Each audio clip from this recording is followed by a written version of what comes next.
manoloana ny vona izay misy any amin'ny ilany atsimo andray fanosiny dia manao antsoavo ny ministra ny raharaham-bahiny antsoavo izay miankina amin'ny firaisan-kina iraisam-pirenena Nantsipriny zay.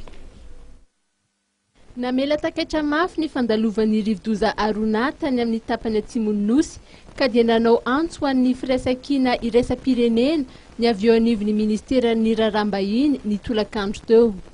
Ny fandalovan'ny cyclone Arona teto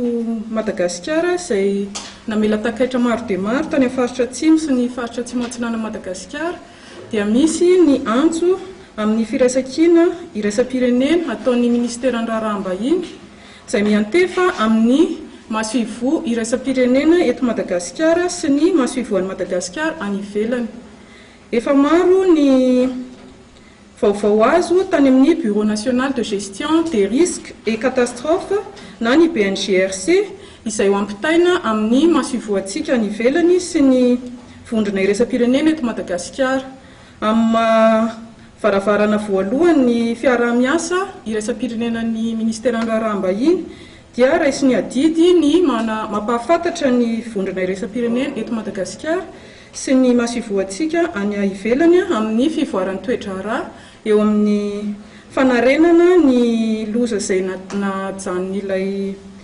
tempête tropicale Arona teto Madagasikara. Ho an'ireo izay anome fanampina ho an'ireo faritra izay nolalovan'ny Rivodoza Arona dia azon'izy ireo ataony mandrotsaka lela vola ao amin'ny compte laharana 21 02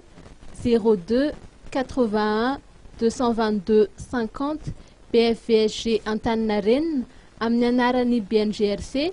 ary raha fitaovana na zavatra kosa ny fanampiana omena dia avy dia ao amin'ny BNGRC Antanimora no anaterana izany.